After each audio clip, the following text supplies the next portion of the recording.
सत्यं परं धीमहि ॐ सत्यं परं धीमहि ॐ सत्यं परं धीमहि ॐ सत्यं परं धीमहि ॐ सत्यं परं धीमहि।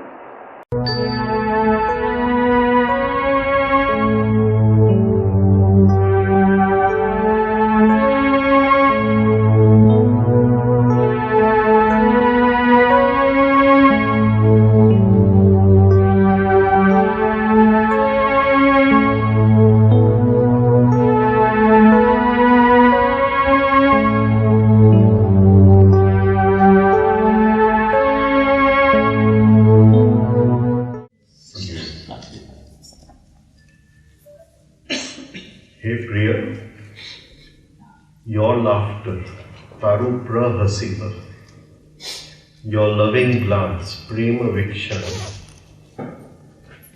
viharana,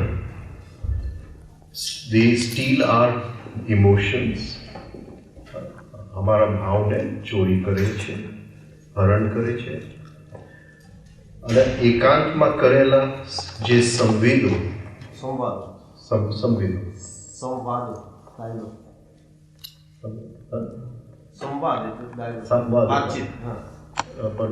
સંવેદો છે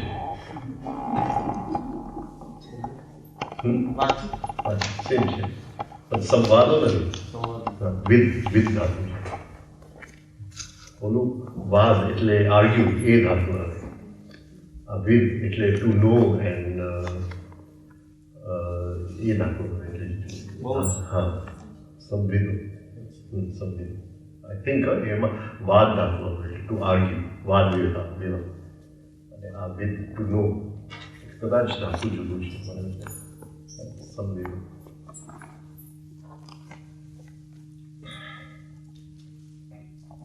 કદાચ મને આમ એક્ઝેક્ટ ખબર નથી પણ આમ સંવેદો ગુજરાતીમાં નથી ગુજરાતીમાં સંસ્કૃત છે અચ્છા એટલે હું ગુજરાતી બોલું છું હા હા અચ્છા એટલે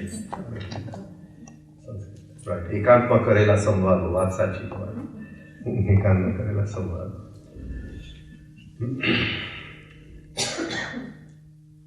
those confidential talks we enjoyed તે ધ્યાન મંગલ છે અને હૃદયને સ્પર્શનારા છે Hey Kapati, these talks, they bring a state, a meditative state, and they touch our hearts. Hey Kapati, one who deceives, they kharekar definitely amara man ne, our mind ne, halave shubda, they agitate our minds.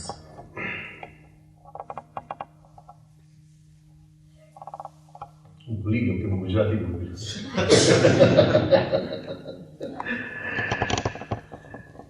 વાત સાચી પ્રહસિત has to laugh mocking laughter ridiculing laughter જે ridiculing ગુજરાતમાં શું કહીશું mocking એટલે આપણને સાડી નાખે છે એવી laughter એવું હસી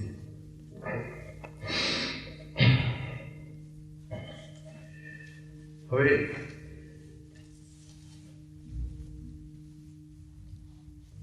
the guru teaches the disciple to laugh at himself એટલે જે જીવનના opposites હોય those opposites of life the guru teaches the disciple to laugh એટલે laughter is a redeeming laughter આપણે મુક્તિનું laughter એટલે કૃષ્ણનું laughter it is a laughter of freedom મુક્તિનું laughter laughter which comes out of a long period of self-observation.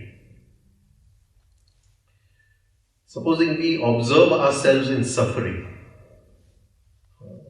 and then there is a sudden movement from that suffering, a sudden rising from that suffering. इस suffering थी वो ऊपर उठी जाऊं तो I laugh I laugh at the oppositeness of the two states. I was in suffering and I rose above the suffering. So as we rise higher, we laugh at the states we were in when we were lower. So we put these opposites side by side. I was in so much suffering, and just by this I came out of this suffering, and that laughter. So this is prahasita, Krishna's laughter. And the more extreme the contrast, jetlu opposites are most extreme, that the more we laugh, the deeper the experience of laughter. And there is a sudden movement from misery to deliverance to redemption. And in that sudden movement, there is this intense laughter comes. So the example we can take is when a mother goes through labor, pain. A woman is going, prasutini pida. At that time, when you see the pain, you can't. Somebody new seeing the pain, you'll say, this is not something to do with childbirth. Amati, something higher is not going to be born out of this. So she's going through terrible pain. So 9 months, everything happens gradually in the mother's womb. The child grows gradually, dhire dhire vikas kare. Right? But suddenly there is this onslaught of labor, pain. And in this labor pain, you will think the person is very ill. Right? And then there is this joy of giving childbirth. So from misery, there is a sudden leap to joy. And in this, there is laughter. In this, there is laughter at the state I was in. Mujhe sthiti ma ho to any ek laughter.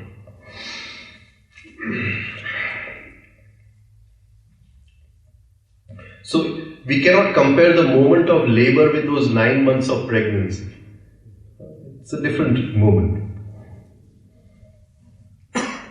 So every suffering within it contains the seed which can flower into redemption. એટલે હરેક દુઃખની અંદર મુક્તિનો બીજ પડેલો છે. હરેક પીડાની અંદર, in every suffering, the seed of freedom lies. Now, yesterday there was a question. We'll take the same question again. So, to understand this, that yesterday somebody said that supposing your husband is cheating on you, and we are going through pain. So there's tremendous pain. The husband is going with some other woman, right? So we'll compare that to labor pain. Labor pain. Okay? Prasutini pida mathi nikle છે. એટલે now it is in our hands.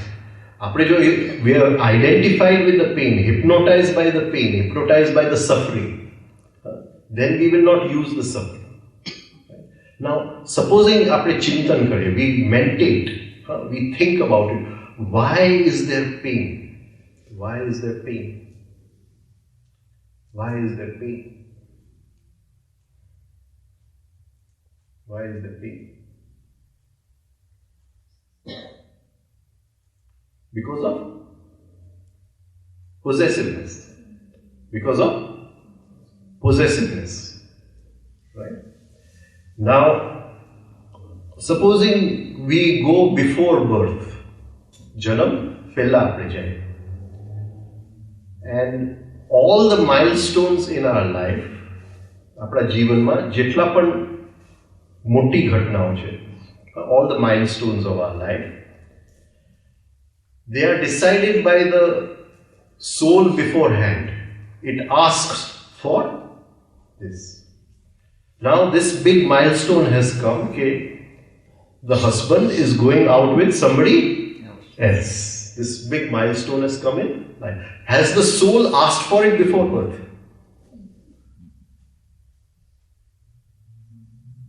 You get it? So has it? Am I responsible or is he responsible? See, we have to do chintan. We have to do chintan. Now this is a very difficult situation. Right? We are in labor pain. We are in labor pain. We are going through the suffering which many marriages go through. And in this labor pain, we see that this is because of my possessiveness. I feel I own my husband. And of course, in all the promises have been made till together and together. Right? So, till death do us apart. I don't know in church what they do. Right? Now, and then I see that I jive mangelu hatu pella. This is very difficult. This needs a different vision. This situation which has come in my life, the soul asked for it before birth. Now what do I do? What do I do? This very possessiveness which I have, I turn the heat on the possessiveness. Why? What is in that possessiveness? What is there in that? In that possessiveness, what lies in that possessiveness? The I is identified with something called possessiveness. Right? Malikino bhav and I. Possessiveness and an I, they have joined together. They have hypnotized. The I has been hypnotized. It has identified with possessiveness. Now, just now I'm wasting the heat. I'm getting angry on the husband. I'm saying all kinds of things. I'm wasting the heat. Suddenly I turn that heat on that possessiveness inside. I hold the heat. ये दर्द ने वो साचवी रहा, दबाव नहीं. I hold it inside. And that possessiveness, it burns in that heat. And suddenly there is separation. There is freedom. The I is free from Maliki Bhav, from possessiveness. The I is free. So from that labor pain, suddenly there is the joy of giving birth to a new I which is free of possessiveness. You transform the lower to the higher. And supposing I kept on fighting with the husband. I kept on fighting with the husband and doing this and creating all kinds of tantrums at home and etc. Right? What would have happened? The possessiveness, I would have become more identified by the possessiveness, and the same incident will repeat at some other time because the soul is not yet free of that incident. A jeev ne mukti nathi mali. कदाच husband सुधरी जाए तो जीव ने मुक्ति नहीं मिली. So we come to terms. If the husband agrees, okay, I'm leaving, I'm coming back home, right? But the soul is not free in this. We have not earned freedom out of this. One good opportunity in our life to be free, mukti. If we want moksha, if we want to come to terms with everything, it's okay. This is called redemption. To use the same suffering. Nothing new has been. The same suffering has been transformed into redemption, into a flower of freedom. And this is there in every suffering. And then you laugh. Oh, I was a victim of jealousy and possessiveness. And all this I was doing, and just because I was bound by this hypnosis of I own the person, or this person is mine, there will be prahasitam. Rajan Bhai, what happens when, like in that situation, I understand what you're saying, but the wife is now suffering, right? And she's turning the heat inside. And she goes through depression, she goes through a state where she can't, because it's so painful, she can't even look after herself. Right. How then? That is why I'm saying all this. That is... But there's no one to see. Because if we go deeper and deeper into the state of identification, it will bring depression. It will bring depression. Depression just means that now there's nothing left in me to fight against this identification. churning the heat inside, then it's going to be painful enough for you to get depressed. No, because I'm doing it consciously. I'm doing it consciously. There is there is an aim behind it, and that aim is my freedom. But that comes with knowledge of With knowledge. That is why I said this knowledge. That first we have to do chintan. We have to do meditation. For chintan, there is no exact word in the English dictionary. Meditation, what we say. We have to think about it. So we think where I am trapped. And I am trapped in this negative emotion that I own somebody. And that gives rise to so many other side emotions like jealousy, suspicion. You know? Suspicion is like a starter. Suspicion. Vem. બીજું કોઈ શબ્દ છે સસ્પિશન? શક. વેમ. શંકા. એટલે supposing now many days have been good. The husband and wife have lived a couple of years in good joy with each other. They've gone out together, they've enjoyed a good married life. Now suddenly the husband is looking at some other woman, right? So it starts with suspicion. Maybe the wife finds an SMS or something like that. Right? And so it starts with suspicion. Now suspicion, what can suspicion do to all those years which have been lived, good years? This is good memory. What does suspicion do to that? It destroys it. It corrupts good memory. What do we call? We put one little bit of curd in the milk and the whole milk becomes dahi, curd. Right? It's a starter. So one drop of suspicion in the mind and so many good days become wasted, thrown away. Suspicion is a terrible thing. Become a victim of suspicion because you can't get out of it. It keeps on eating into you. So, and jealousy and suspicion go together. Jealousy, suspicion. It's a jail. It's the worst kind of jail we can ever be in. Suspicion. Where did you go? What did you do?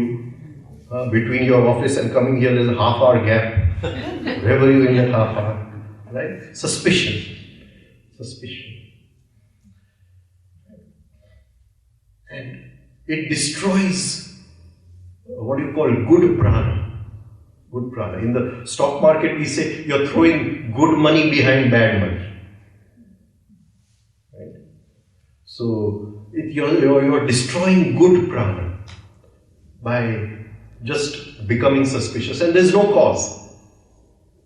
Just in this whole dream that we are living, two people have got together that we are married. It really does not mean anything. The marriage was to seek out each other's self within the self.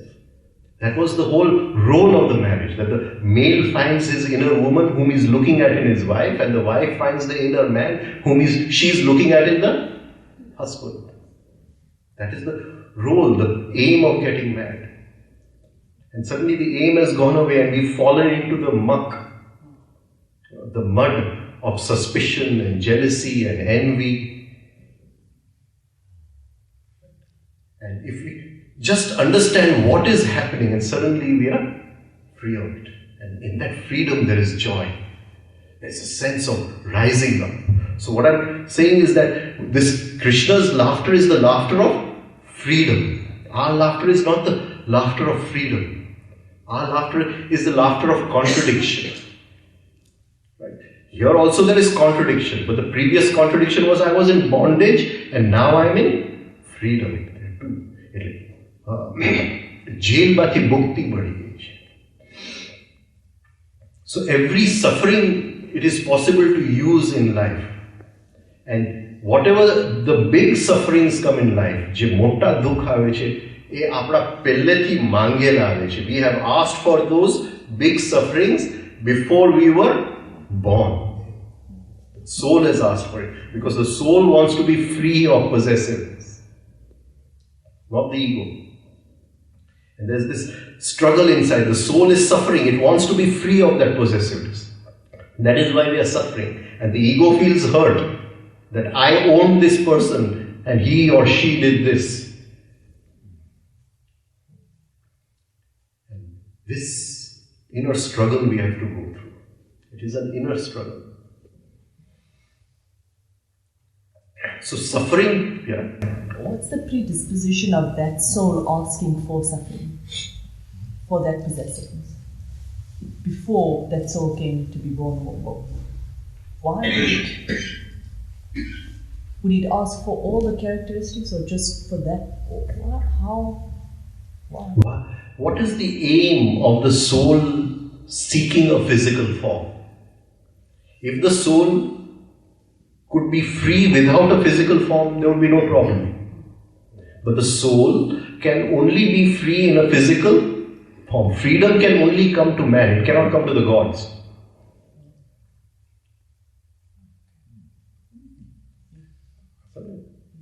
देवो मुक्त नहीं થઈ શકે, માણસ મુક્ત થઈ શકે.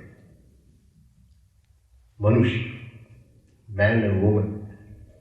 So the soul is seeking a physical form. It is coming to two parents, and through them the soul wants to be expressed as a physical form. It needs that physical form to form a personality. And when it forms a personality, that personality filters the experiences of life. And the soul, wherever it has carried the chains of bondage, it breaks those chains through those experiences. Now, one of the chains is possessiveness. One of the chains is possessiveness. I possess this, and this is mine, and my glasses are mine, and this land is mine, and this car is mine, and this is mine, and this is mine. Right? So, Narsinh Mehta છે ને, હું અને મારું એ જ અજ્ઞાનતા, હું અને મારું એ જ અજ્ઞાનતા, હું કરું એ જ અજ્ઞાનતા. Right? So the soul says that this is the only bondage I am in, and one of the bondages is this. So I want an incident in life which will bring that possessiveness out of my unconscious into the conscious mind. Then I can throw the light of observation on it.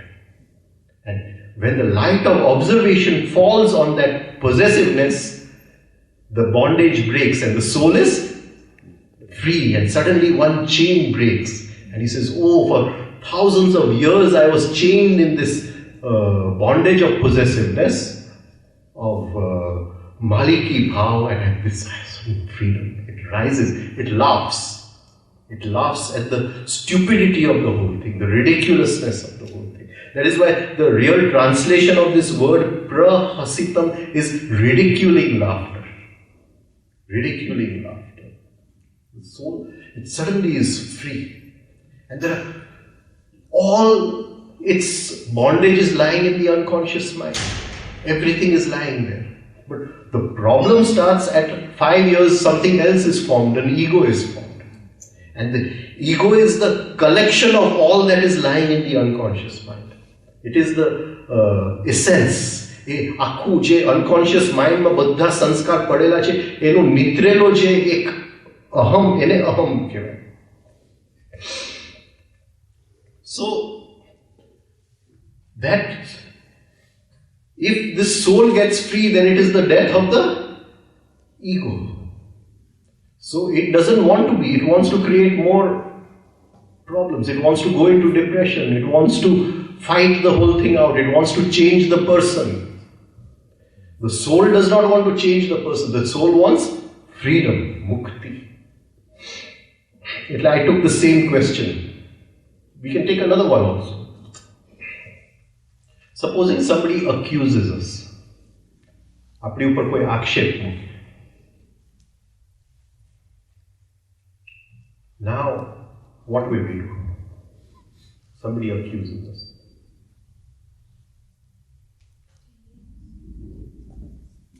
What happens inside? What happens inside? We feel hurt, we turn, we twist. We'll put it in the newspapers, I have not done this. Right? Now, supposing we go deeper into it. Is any accusation false? If we go deeper into it,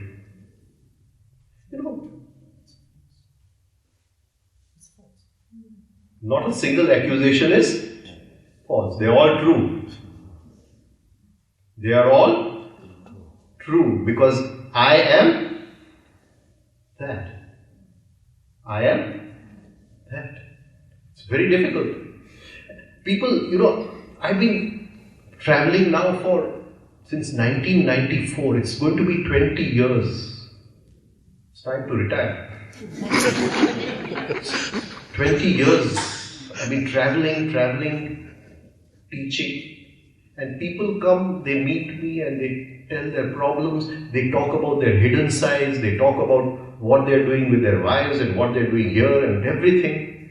And I have not felt surprised even once.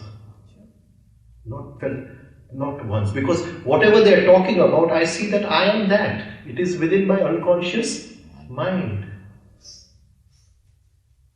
Somebody comes and tells me that he is a big government officer, he's saying how much of corruption I have done. But I say, inside, that Shakuni is sitting inside and he had so many thoughts of corruption.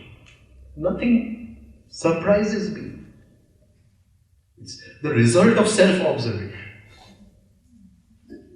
And suddenly I see that anybody who accuses me of anything, I am that person. I am that person. Huh?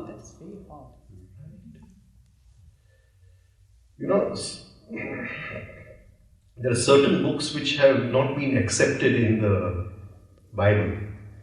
One of them is the Acts of John. It's a beautiful book. And he talks about the story of David and Bathsheba. And David is the king of Israel. King, Raja. And one day he is walking on his terrace.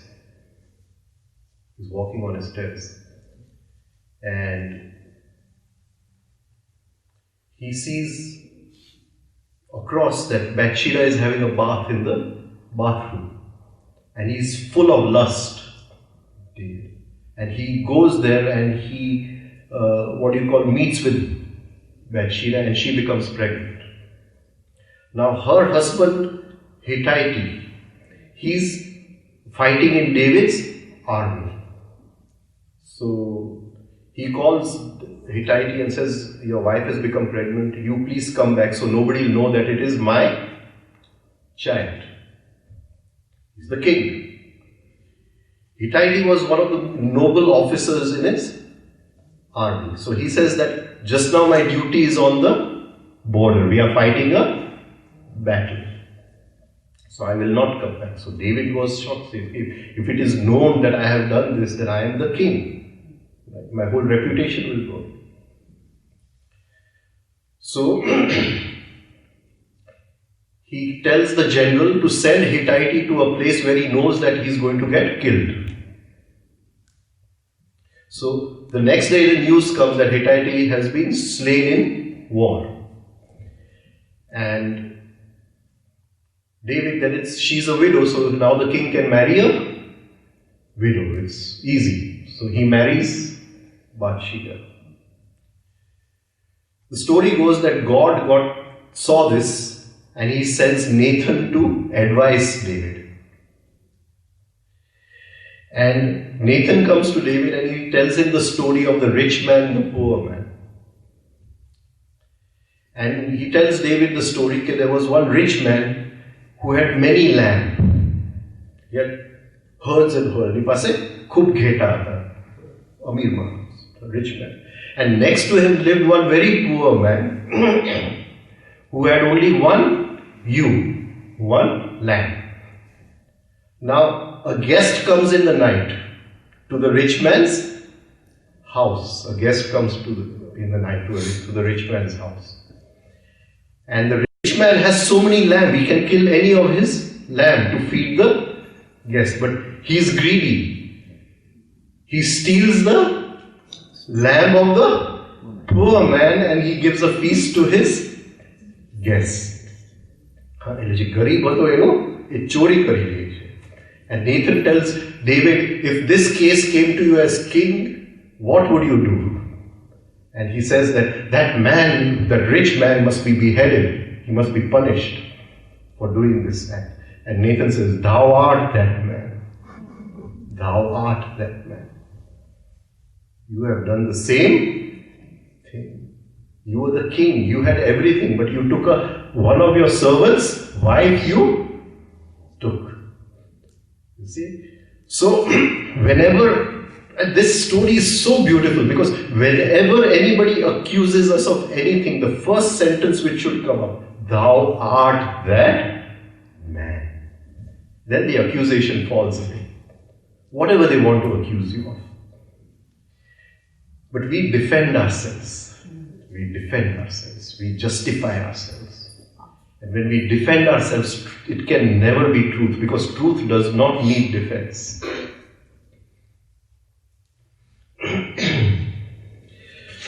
So, prahasitam, that laughter which ridicules.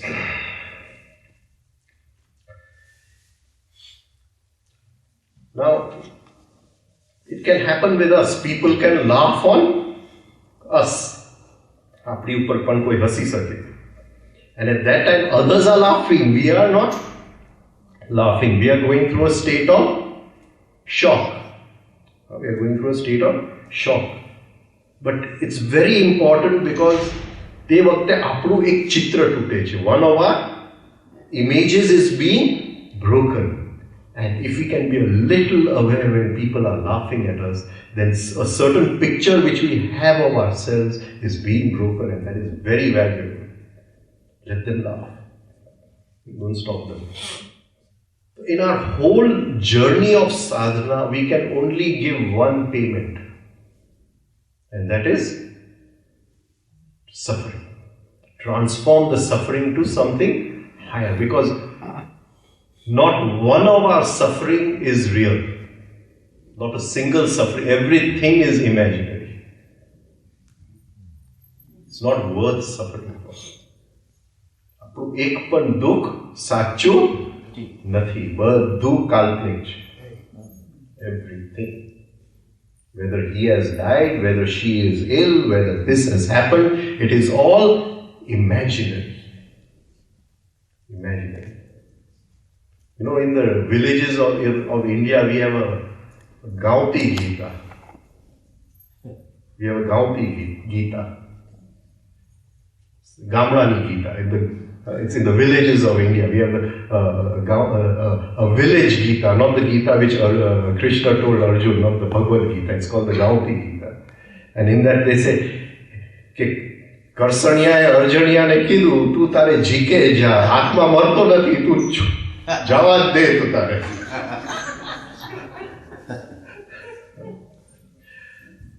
So everything we are doing is in a dream. It's in a dream. Right? So no pain is real. All pain is imaginary. There is only one pain which we should have. Real pain is only one. What is it? What is real pain?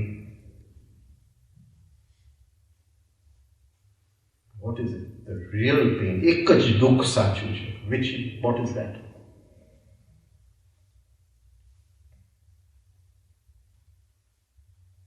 What is that? Of falling into negativity. Of expressing negativity. If we can have pain of that, not guilt.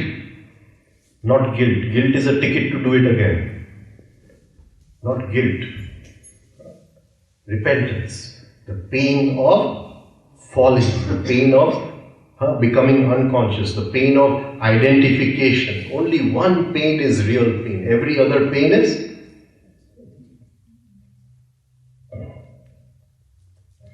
And this girl from Baroda who used to come to my camps. And then she got married to a family in Nagpur. And the problems of marriage. So she must have got married when she was 21 or 22. Now she's 32. And she used to keep on phoning me. Okay? I try to play the music for the exercises, but my mother-in-law throws away the... Right? My husband does not like me doing these exercises, this, that. See, there's a lot of pain, but my only thing is that why am I still suffering? I'm not bothered about mother-in-law, I'm not bothered about husband, I'm not bothered about this. The mother-in-law starts from morning, she'll make me wake up early and she'll start her torture. And in the Shastra, it's gone for generations. The Indian mother-in-law has to be, So,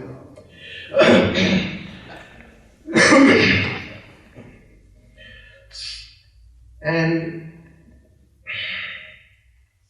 she says, I'm not complaining about anything. Okay? At times it comes up, but I don't complain. And she says, only one question, why am I still suffering? Whatever the mother-in-law says, why am I still suffering? Only one question. Now, this is real suffering. This is real suffering. Today, her husband is doing the exercises. The mother-in-law is doing the exercises. Everything in the home. It took 10 years. It took 10 years. No change by telling you to change. No change by telling somebody else to change. But if the change happens within, then it has to affect others outside. So I told her, now you teach others the exercise. Teach others. Become a teacher. So, the real suffering is only one. Why am I suffering? Why did I become negative? So if we can suffer for that, real hate is only one, hating one's own negativity. So if we can suffer that, then transformation is not very far away. So only thing we can pay, Yagna Kundma ek જ વસ્તુ નાખવાનું છે, આપણું દુઃખ, our suffering, pay with our suffering. All transformation is giving up what we were and becoming something different, total change. In the lower there is suffering, in the higher there is freedom. Right? And that suffering is for freedom. But if we remain the same mechanical persons with all the small sufferings in life, then nothing can change in our life. So we have to sacrifice this imaginary suffering which we have. We are chained to our suffering. We love it so much. We love to suffer. Just imagine, if there's no pain or suffering in life, what will I talk about to you? What will you talk about to her? જો દુઃખ જ નહીં હોય તો દુઃખનું પોટલું સવારના રોજનું ભાથું છે. ગપાટા મારવાનું ભાથું ક્યાંથી?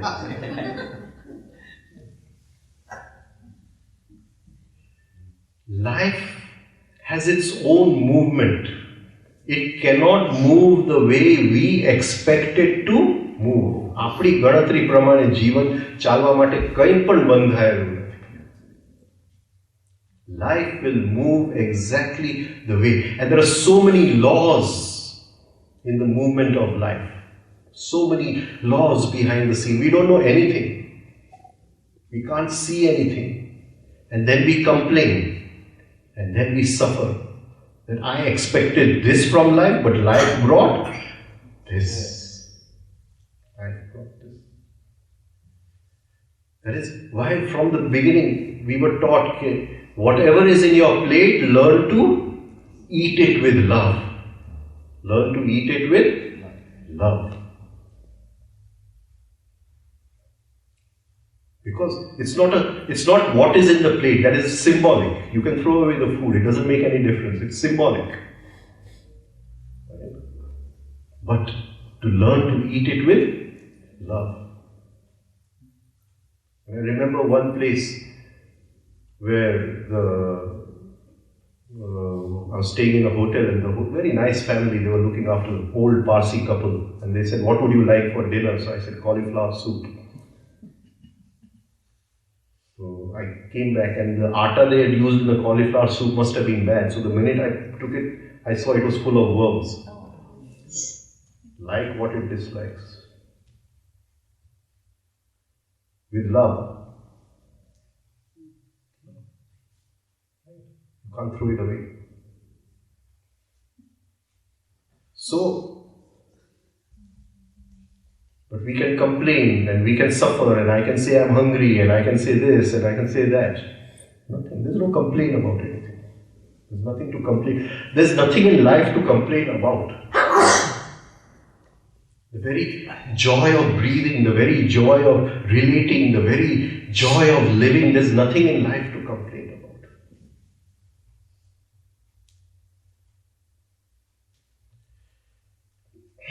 But we don't find life the way we expect it. And every morning we put so much of expectation on life. Poor life, what can she do? What can she do? એટલું માંગીએ આપણે જીવન પાસે.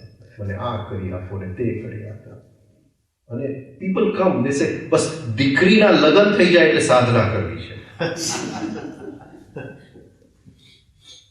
I mean, what connection does it have? Your daughter's marriage, you will do spirituality after your daughter's marriage, it doesn't have any connection. It has no connection at all. How you're living now is important. And at present, you're worrying about your daughter's marriage, you're wasting energy. You're asking for life to do something your way, and life is never going to do it our way. Life will always do it in its own movement. It has its own way. See, it is because of our demands that we are unhappy. We create our own misery. And then we suffer. And we love to suffer because... And then we feel people don't understand us. I am suffering, but my friend doesn't understand. People keep telling me, you don't understand your suffering. I said, there's nothing like suffering. Be free of it. And when life doesn't move in our way, then the inner monkey starts talking, then we start making accounts against people, and all the keychad in our life, all the dirt in our life gathers together. And we don't realize we are suffering mechanically. A woman feels she is suffering because she is not meeting the right man. I remember that beautiful story which Osho used to tell, that there was this one woman who wanted to marry only the perfect man. I get the perfect man. So then she grew to be an old lady. And then when she was old, somebody asked her, in your whole life, did you not meet the perfect man? She said, I met him, but he was searching for the perfect woman.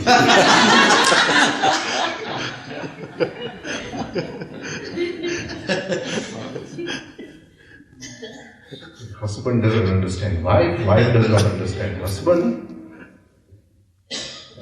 Some women are suffering because they don't have children. Some women are suffering they have too many children.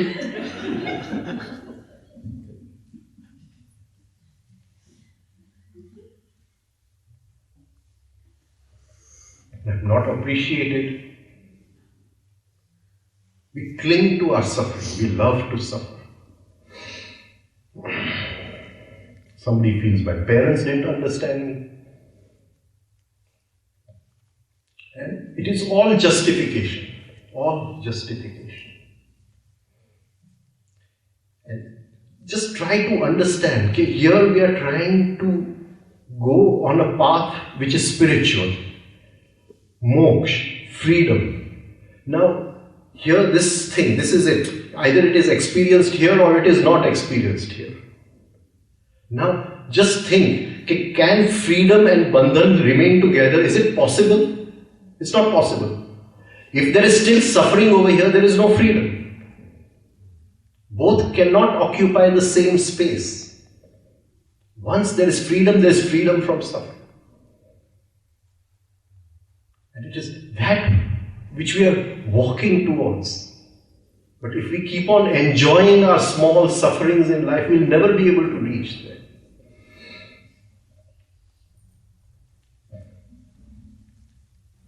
If only I'd got a better chance. And this was one of the words which we were never allowed to use. If only. If only. If only I had treated you better. If only I had a better education. If only this, if only that. Also, I feel sometimes, if only I'd been a little taller. No people show any sympathy. Scratch this word out of our lives, if only. This is the fact of life. This is the fact of life.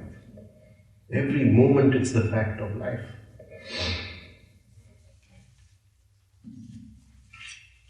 And as we rise higher, all our small earthly problems have no meaning at all. And see, just imagine a person who is free from, he has to then come down to everybody's problem and sympathize and become that problem and live that problem. It's very difficult. Because at a certain point, you see all these problems are not problems at all. And still that person is come. You can't tell that person that. Of course, with a certain group of people, I'm very, very strict. I don't show this much of mercy. But otherwise, I have to show sympathy. I have to vibrate with their problems, understand their problem, become their problems. But at a certain level, there are no problems in life. You're free of it all.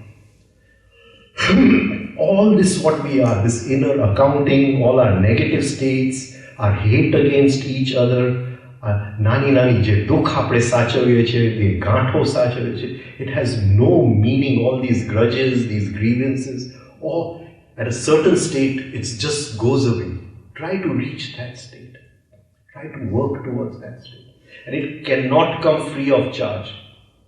Don't think any guru can put his hand on you and you will get it. If anybody is promising something like that, it is not possible. You have to work for yourself. Just think, if you're doing a job, and in your job you want to rise up in your company, whichever company, you want to rise up in your job. Can you hold on to your petty grievances, your personal sukh and dukh, and then still rise up? I don't like you, and I don't like this, and you should not be doing this, and you should not be doing that. And somebody comes in my room and asks him, are you vegetarian or non-vegetarian? How will I? It's not possible. It's not possible. Just that this is an ordinary life. We are talking about sadhana. We have to keep all this on the side. We have to keep it on the side. Rise. So the whole negative part of our emotional center has to die, totally die. Guru कहता कि गुस्सा ऊपर control નથી. I don't control my anger. ગુસ્સા ઉપર control નથી. પણ ગુસ્સો હવે કરવો હોય તો રહ્યો નથી. If I want to get angry, there is no anger left, he used to say. This is a different state. There's nothing left inside. There's no anger left inside that you can throw on somebody else. All our suffering is a dead weight which keeps us, which doesn't allow us to fly in the sky. We are just holding us onto the ground. In the same book, Acts of John, if thou hadst known how to suffer, thou wouldst been able not to suffer. Learn thou to suffer, and thou shalt be able not to suffer. If you knew how to suffer, you would come to a state where you would never suffer. If you can learn what is true suffering, you will never suffer. Never suffer. So break the bonds. Just break it. Life is precious. Life is precious. How many years of good work do we have left? How many years? If to get a BA degree we spend 20 years, to get an engineering degree, then this is something totally different. How much of work are we going to put in? Prahasitam. To laugh at the self. To laugh at the self. Self-observation. By observing our own stupidity, by observing how we suffer in these small things in life, by observing that there is an inner laughter, there's laughter of freedom. So the gopis are saying, Ki taru prahasita, your ridiculing laughter, your mocking laughter. Prema vikshana, your loving glance. Prema vikshana. Your loving glance. Vikshana, Vishesh Rite, in an extraordinary way. Vishesh Rite, Ikshan. Ikshan means to see. Vishesh Rite, Jo. Effortless. Effortless. Loving. Not analyzing. Our glance is analyzing. We are always trying to analyze the other. We always are, somewhere our greed is speaking, we are analyzing the other. Our suspicion is speaking, we are analyzing the other. Our jealousy is speaking, we are analyzing the other. We don't have a loving glance. So they are saying, you have a loving glance. And a loving glance is an accepting glance. A mother accepts the child. There's love for the child, there's total acceptance. The child, all the neighbors may be saying, all the neighbors may be saying, your son has done this, but the mother won't accept it. Mother won't accept it. Loving glance. Or the father may say, the son has failed in the exam and he has done this, but the mother won't. Mother won't. Loving, prema vikshana. She's looking with a different glance. So they are telling Krishna, your mocking laughter, your loving glance. In the Bhagavad, there is this story of Krishna playing all the pranks. He would eat the butter and do all kinds of things, and one day he pushed down the pot of curds and broke it, and Yashoda was looking for him everywhere and can't find him. And he's sitting in one corner, he's hiding and laughing. This is prahasitam, prema vikshana. He's laughing away. Prema vikshana. So in love there is acceptance. Where love dies, there is possessiveness. See, love there is acceptance. The ego possesses. The soul loves.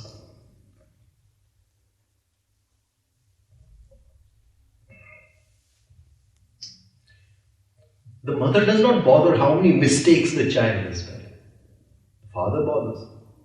Father bothers. Prem, it comes from the root pri, to make happy. Graceful, krupamay. To fill us with gratitude. Fill us with gratitude. Gratitude. The experience of gratitude, thankfulness. When we wake up in the morning, are we thankful just to be alive? Just to breathe the air, to hear the birds. Just not thankful for anything, but just the thankfulness of being. The thankfulness of being. We must practice thankfulness. I lived with Ramdulare Bapu for 7 years. He had this attitude to all the small things in life. You see him reading the paper, drinking tea. It was a joy. And he had this attitude to money. A beautiful way of dealing with money. And the beauty of his dealing with money is the way he would look at money is whether it was 1 rupee or 1,000 rupees, the look would be the same. It was such a beautiful way he used to deal with money. Gratitude.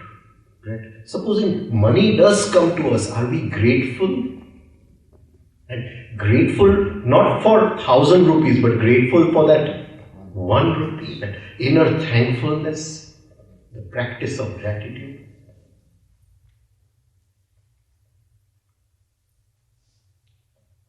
Money is a she, it is not a he. Money is a she, not he. That is why we say Vishnuni Shakti che, Lakshmi. Vishnuni Shakti.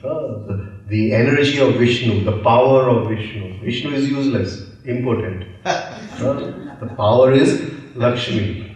The power is Lakshmi. He can only see, he cannot do. He cannot do. He is the observer, Sudarshan. He has the Sudarshan chakra, he observes. She does. She does. It is this doing energy, this relating energy. Money relates us. It brings us together. Your heart and my heart meet through this medium of money.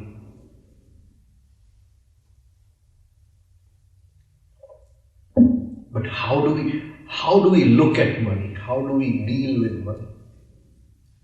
Do we come home and throw our wallet on the bed? How do we deal with money? If we earn 1 rupee, are we thankful? Not thankful from greed, gratitude. Gratitude. Then there's a different relationship with money. And money is the grossest form of Lakshmi, the most gross form. So if we can deal with money properly, slowly we rise. Slowly we rise. So we must deal with her like she's a beautiful girl. We cannot possess her. Cannot possess her. The minute we go to possess her, she feels unhappy. She loves to flow because energy loves to flow. She doesn't like to remain in one place in the safe deposit locker. She loves to flow. And the rule is that if she flows, she comes back tenfold. This is the rule. She flows. There is fear within us. We deal with money not with love. We deal with money through fear. If she goes away, what will happen? Let me take out an insurance policy. Gratitude. Gratitude. Prema vikshana.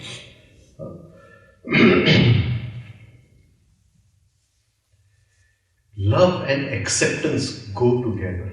Can we accept ourselves? Can we accept? When we observe, it's so difficult to accept ourselves. So difficult as we observe. So many, supposing somebody is hindering me in life, is creating problems for me in life. How many times have I had the thought of murdering that person? Or how many times have I had the thought, he's going in a car and he's had an accident? See, there is a part of ourselves in our thoughts, in our emotions, which we never want to accept. And till we can accept that, we can never love. Because love and acceptance go together. स्वीकार भाव અને પ્રેમ સાથે જાય. જો અસ્વીકૃતિ હોય તો પ્રેમ નથી. And the first acceptance is of self. Just imagine a husband, the wife is handpecking him, this, right? In the morning, you ate your porridge, but one spoon has fallen down. And when he just leaves the home, and maybe he has a thought if this wife has an accident or something, right? See, this is a part of us which we have to accept, but we never accept it is there, and it is in all of us. It does not belong to the general estimate we have of ourselves. The picture of ourselves is so powerful, which we create, the false personality, The picture which we create of ourselves is so powerful. And we want to pretend that we are that picture. We can never accept that I have had this thought, I have had that thought. I thought of stealing something from the supermarket. I thought of this, I thought of that. And suddenly when we start observing ourselves, all these thoughts which are lying in us, they start coming up. And we have to look at it and say, am I that person? Am I that person? I am that person. No one else. And we gradually, the whole imagination breaks. That I imagine myself to be this, but this is what I am. And then everything goes away. Oh God, I was fasting twice a week, and I did this to you, and I did that to you. And suddenly all that whole imagery, that big facade we have created about ourselves, that I fast and I do puja and I do this and I do that, all that breaks. Because this is what we are inside.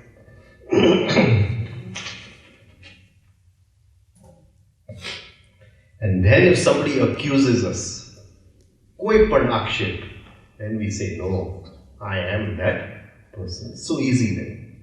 It's so easy. So, saying Taru prahasita, your prahasita, your mocking laughter, prema vikshanam, your loving glance, viharanam.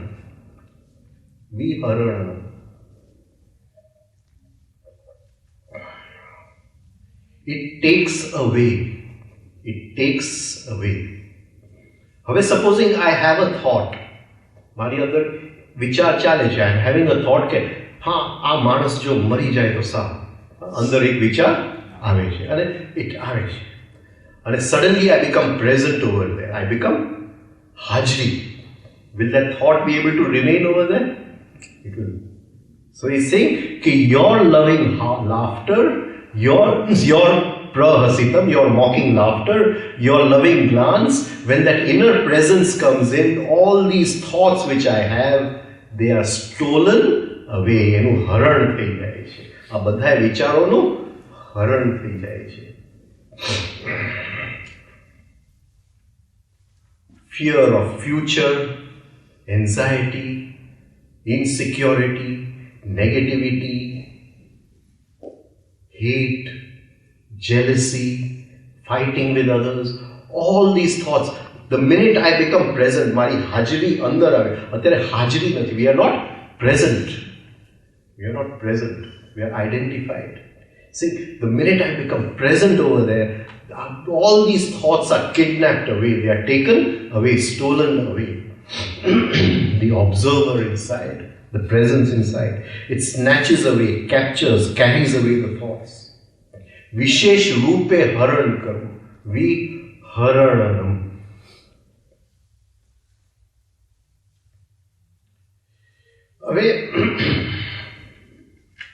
This word haran comes from the word ru, and one of the meanings of ru is to come close.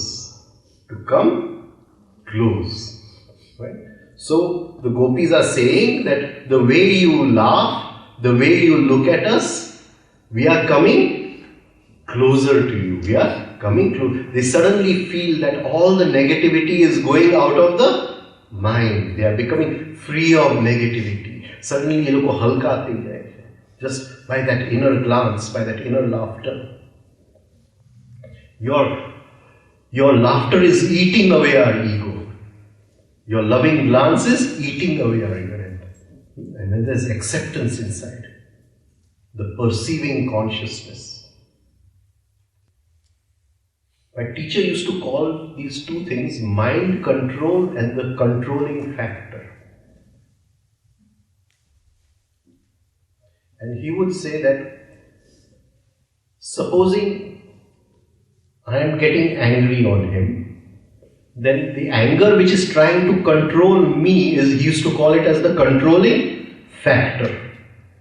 And I am trying to control that anger, he would call it as mind control.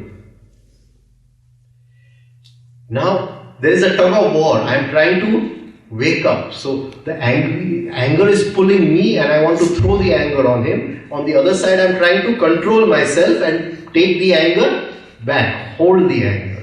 And this tug of war goes on. And as it goes on, at one point, both the anger and the controller, that is the controlling factor and the mind control, both of them become equally balanced. Banne samyak thi jai. And at that point they vanish away. The anger also goes away, the inner controller goes away. And what remains is just the drashta, the pure perceiving consciousness. So they are saying that perceiving consciousness of yours, that laughter, that loving glance of yours has stolen away everything that was in our minds. આખું મનને સાફ કરી નાખ્યું છે, અંદર હૃદયને સાફ કરી નાખ્યું છે. હવે કંઈ બચ્યું નથી, ખાલી જોવાવાળું બચ્યું છે. Only the perceiving consciousness remains. મારું હાસ્ય અમારું અહમને ખાઈ જાય છે. વિહરણ. હવે they are saying the result of that you're looking like this and stealing away all our anxiety and pain and suffering which you have haran kari gaya cha, which you have stolen away. The result is that our minds have come into a state of meditation. Dhyana Mangalam. Our minds have come into a state of meditation. The result of that is meditation, Dhyan Mangalam. Not by sitting in this, but the negativity has gone away. We have come closer to you. We have come into a Mangal, an auspicious state of meditation. Now everything is positive in life. There is nothing negative left. And this positivity has no opposite. Our positivities have opposites. This positivity, nobody can steal away this positive. A positivity no haran na kari sakte. Chinta no haran kari sakte. Stress no haran kari sakte. But positivity, je enu haran na થાય. haran કરવા જાય તો વધી જાય. Love is something like that. The more you give, the more it grows. So the disciple is saying, as a result of all this practice I have done, I have come to this state of meditative attitude, a new attitude inside. One day we will talk about what are attitudes.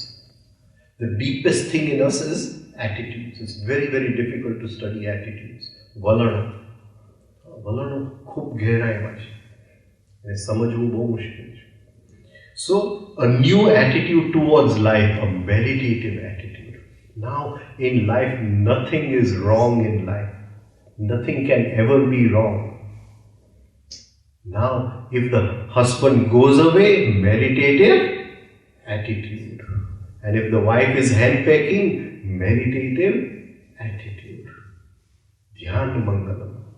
You're living it. Dhyan Mangalam. Mangal, it is Shubh, auspicious. We call Ganpati the Mangal Murti. The Mangal Murti. What is Ganpati in our lives? What is it? How has the elephant been married to the body? Of course, Ganpati was created from the perspiration of Shiva.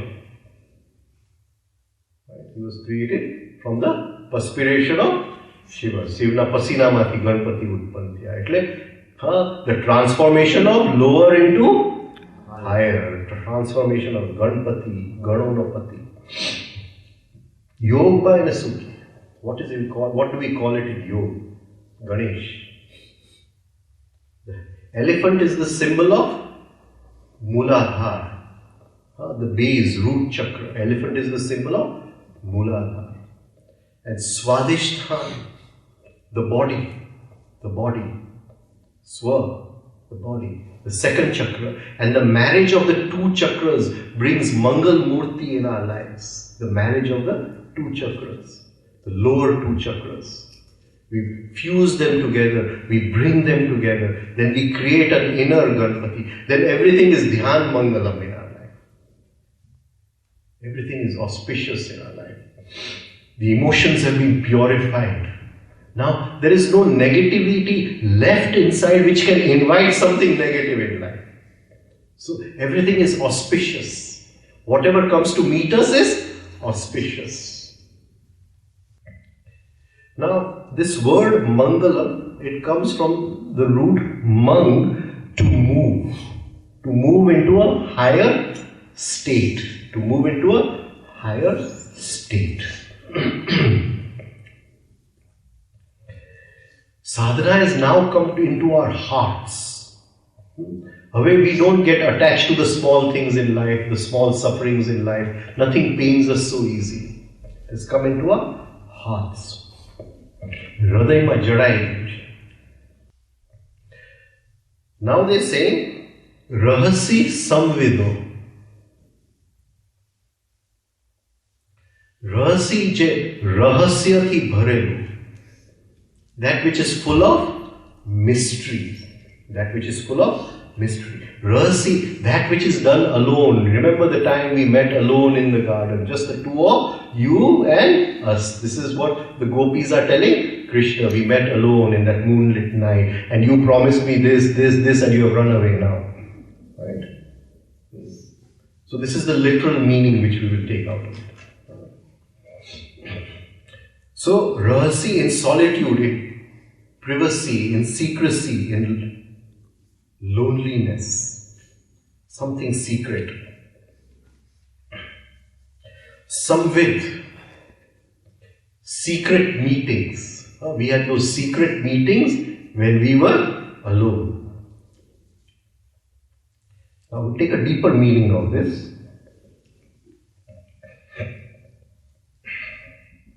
The deeper meaning of Samvid is to understand. To understand. With, now if we take Vid as Vidha, there are two roots of Vid. Vidha, then that which is Hoa Panu. That which is Maru Hoa Panu, my being. And if we take Vid, it means to know my being, not my becoming. If I am a father, I have become. If I am a boss, I have become. If I am a son, I have become. If I am a rich man, I have become. If I am a poor man, I have become. But I am just being. I have not become anything. To know the being, not to know the becoming. To know the being is to enter into the deepest mystery of life. Now the gopis are saying it is not just a feeling, it has become a knowing. We are now reaching a state where we are knowing the truth. The knowing, we are moving into the mystery of life. We are rising. Mangalam, dhyana, mangalam. Mang means to go into that state of meditation where we are realizing the mystery of life. We are knowing the mystery of life. There's entry into the higher. There's a movement into the higher. Sarvam Isha Vasyam Vedam. Everything is that being. Everything is now filled with that state of gratitude. Isha Vasyam Vedam. Sarvam. Some with, to know samyak rite janu. Some with, to know in a balanced way. To know in a balanced way that which is mysterious. But in this knowing there is dissolving. This knowing is not something which becomes our part of our knowledge, like money becomes a part of our bank balance. It's not that kind of knowing. There is a knowing and dissolving at the same time. Ramakrishna used to give an example to his disciples that a man made of salt wanted to know what the ocean was. So he jumped into the ocean, but he could never come back. So in this knowing there is dissolving. It is the knowing of Vidha, to be, not the knowing of becoming just what I am. Sat Chit, to know. Now, in our sadhana, we can take this word samvid also to mean something else. Samvid also means to complement. So, this glimpse of truth which we are getting, the gopis are not yet, they're just getting a glimpse. In that dhyana mangal state, they're moving higher, samvid, and they're entering into the mystery of life, and they're getting a glimpse and they're coming back. So they're saying, how have we come in this state? So there's samvid by complementing. We contradict. We always contradict. But if we can every moment complement, slowly the wife complements the husband complements the wife, and they both grow together. And in that complementing each other, the opposites fall apart, the contradictions fall apart, and they become one. There is a merging in that complement. So they're saying this inner merging, this inner knowing of truth, this rising in truth, in this rahasya of life, this knowing this mystery of life, we have risen to that through the act of complementing each event in life, each movement of life we have complemented. And these, they're saying, Hriday Sprusha, these moments of complementing, these moments of entering into that truth and coming back, they are touching our hearts. They are touching our heart. Hridayne સ્પર્શે છે. આપણે આ જીવનનું રહસ્યનું એક ઝલક મળી ગયું અને પાછા આવ્યા એ હૃદયને સ્પર્શે છે. We have entered the mystery of life and that has filled our hearts. Now nothing can make us disturb us again. Ganga Sati sings, Meru re dage jeno man na dage. Right? Now it is not possible again to take us out of this situation. We are filled with that eternal knowledge of life. Our hearts are overwhelmed. Our hearts are overwhelmed. Hriday Sprusha. In all the 5 centers of our being, the thinking center is filled with the knowledge, the heart is filled with the love, the moving center is filled with the movement. All the centers have been filled with that truth. And we are experiencing this moment of the heart. Prahlad, Alad. The Alad, the Paritapa Phala, Alad, happiness. We are filled with that happiness. Trupta Thaiya. Right? Krishnamurti writes when he experienced that truth. He writes in his journal, and I drank from the fountain of life and my thirst was quenched. Such beautiful words. He comes down when he's writing of how he experienced that truth. And the wind blew and I became the wind. And the leaves rustled and I became the rustles. And then I drank from the fountain of life and my thirst of maybe thousands of lifetimes was quenched. I can never be thirsty again. It is that moment they are experiencing this.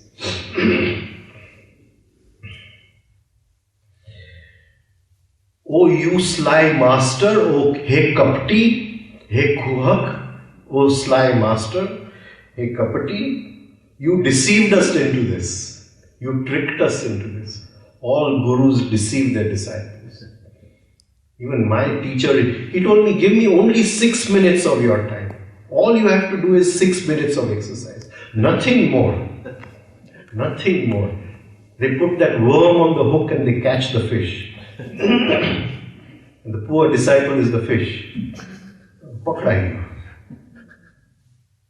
And you know, when we see these movies, in these movies they are the mafia gangs. Mafia gangs. And the mafia gang, you become a member of the mafia gang, then you can't leave. Then you can't leave. Pachi mare sara manas thavu. It's not possible. I want to become a good person again. It's not possible. Then the gang leader shoots you. You can't leave the gang. This spiritual gang. These gurus run this spiritual gang.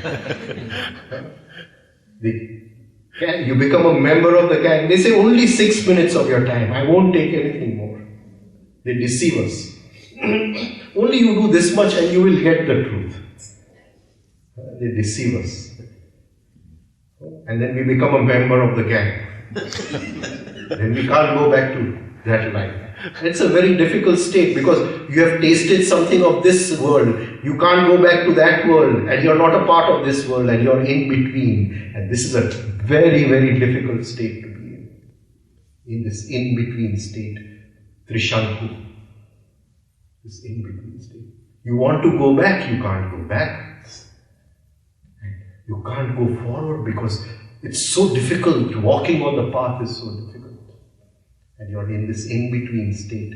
And they deceive you step by step. Okay, 1 minute more, 1 minute more. Slowly they take away all 24 hours. Nothing left. Nothing left. So they're saying, oh deceiver, oh cheat. The gopis are telling Krishna.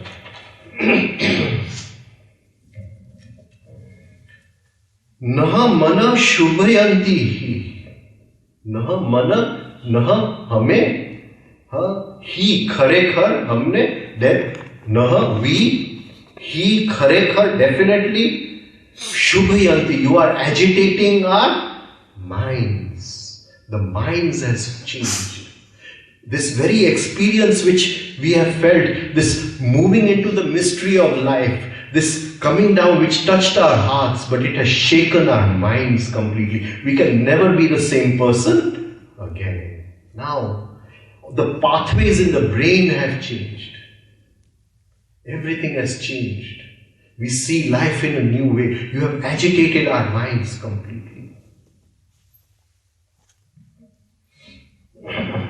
तो तारा संवेदो, तारा एकांतमा कला संवादो, एकांतमा करेला જે એકાંતમાં જે તે કર્યા હતા એ અમારા હૃદયને સ્પર્શે છે અને અમારા મનને શુદ્ધ કરે છે. Those secret meetings which you did when we were alone. Osho has a beautiful saying of this spiritual journey. He calls it the flight of the alone to the alone. Flight of the alone to the alone. Alone means all one. Not loneliness. Not loneliness. Feeling of oneness with everything is aloneness. Feeling of all one. And that flight of all one to all one. Flight of all one to all one. We don't realize our all oneness. And as we realize our all oneness, the all oneness meets the all oneness. Beautiful word, sentence he has used. So, they're saying in that aloneness, in that rahasi, in that aloneness, we have moved to all oneness. We are no longer lonely now. But it has agitated our mind. It has brought us to a state of astonishment. Shuddha astonishment. We have become young children again. The young child is astonished at a butterfly going. It sees the moon in the sky, it is astonished. I remember when my young son first saw a mirror, he was so astonished. He was wondering who's this guy in the mirror. And he was looking at that for such a long time. Astonishment. But that astonishment is the astonishment of ignorance, and now is the astonishment of wisdom. We become young children. Only a young child can enter my kingdom of God. That gopis are saying we are shuddha, we have become astonished, we have become young children now. The merging with Krishna is not far away. Entering the kingdom of God. So we are astonished, but this astonishment is not of the lower, it is not excitement. It is not excitement. The mind has changed. There has been a transformation. Shubhayanti naha mana. Hamara man ne te akhu. You have agitated the mind. You have changed the mind. You have shaken it up completely. The Kundalini energy has come. It has risen, and the whole mind has been transformed with that energy. This is an alchemical process. Alchemy. The lead has been turned into gold. The lower has been turned into the higher. So our minds were chaotic. Our minds were negative. Our minds were blind. and suddenly all this has happened. We had that meeting, that Dhyan Mangalam, we've entered into that state, and our whole minds have changed and transformed into something totally different. Our whole being. So they are saying, this started with the state of Dhyan Mangalam, then we went into that Rahasi, the mystery. There was balanced understanding, samvid of that mystery. We brought it back, it touched our hearts, and now our whole being has been agitated by that, and we have transformed. We are not the same person again. And this is the transformation which happens, which the gopis are talking about, and which should happen in all of our lives. It is not something which we read about in the Bhagavad. It is something which we put into practice, and we want to. That is our only desire left, to achieve that state, to become that Rahasi something. So we'll stop over here. Thank you very much. Good night. Jai Shri Krishna.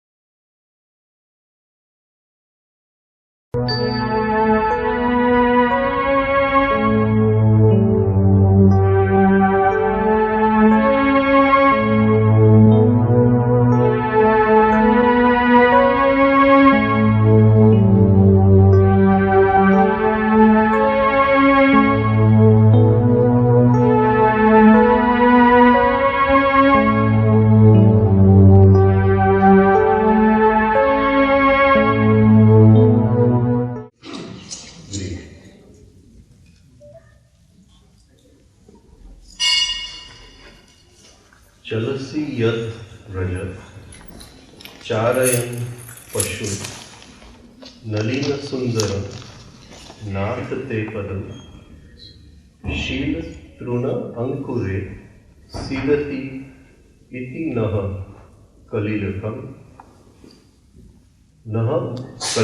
नः मन कांत गच्छति. O beloved Master, your feet are more tender and beautiful than a lotus. When you take the cows for grazing, our hearts become restless at the very thought of your feet being pricked by the spiked husks of grain and the rough grass and plants. It is indeed painful for us.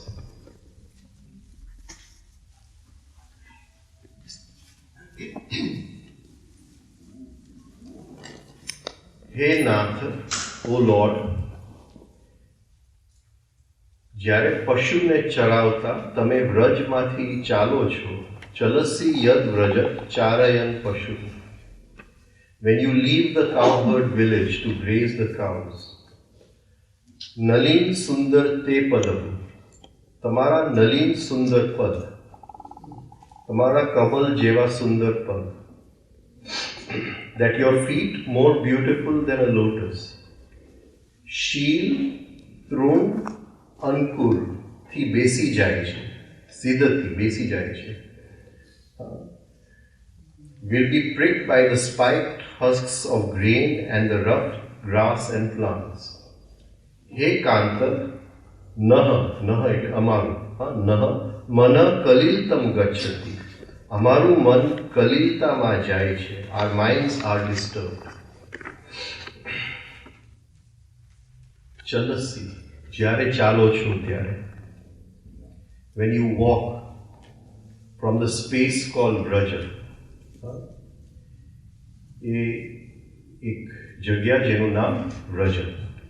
It's an inner space, a psychological space in which the attention moves. આપણું ધ્યાન જેમાં ચરવા જાય છે. ચલસી યદ વ્રજ યદ પદમ.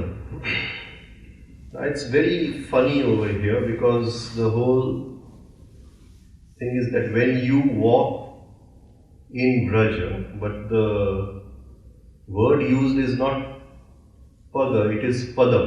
Padam means sthan, a position. Now again, Vyasji has used it in singular.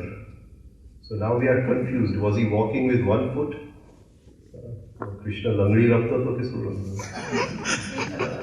So here it becomes a little confusing. Definitely he's talking about something totally different. In the guise of the gopis, he's talking about something totally different. So Pashune Charauta Tame Vrajmathi Chalo Cho. The word used is Chalasi.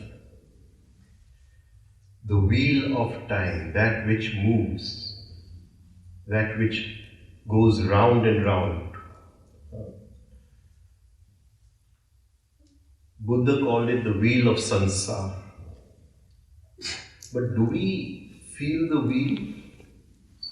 We don't see it. આ સંસારના ચક્ર આપણને દેખાતું નથી. શું કામ નથી દેખાતું? Why don't we see it? Why don't we see it? Why don't we see it? What illusion do we live in? What illusion do we live in? We live in the illusion of linear time. So we can't see this movement. Chalasi yad braja. We can't see this movement. We can't even think of time as something which is curved, moving in a circle. That the point of birth is the point of death. There's a circle of life. Jivan ane marannu ek circle છે, ચક્ર છે, ચક્કર છે. એ આપણને દેખાતું નથી. When we talk about it, even if I say that the point of birth is the point of death, it doesn't fit into our logical thinking. But the point of birth is the point of death. Mrityunu shan e janamnu shan છે. And to understand this, till we understand this, we live in this illusion of linear time. Now the gopis have progressed. They have gone deeper into themselves. And they are now seeing that they are returning to something continuously. And when they're returning to something, something happens. This eternal return. When that returning happens, they are saying, okay, your Nalina Sundar Pad. Your Nalina Sundar Pad. Now, the literal meaning of the word Nalin is lotus. But it comes from a little null, null inach. Now the dhatu means to smell. Null and Damyanti. Null means to bind. Sanghat. Je bandhayelu છે એનું નામ null. So the gopis are saying that we have gone into ourselves, there is a presence within us, and that presence binds everything. It binds the psychic structure. Otherwise everything is in chaos within us, if there is no presence. Unless we are present in the present moment. Please remember, these things are two different things. The present moment and presence are two different things. વર્તમાન ક્ષણ અને હાજરી એ બે અલગ વસ્તુ છે. I can be totally involved in the present moment. I may be involved in a piece of music.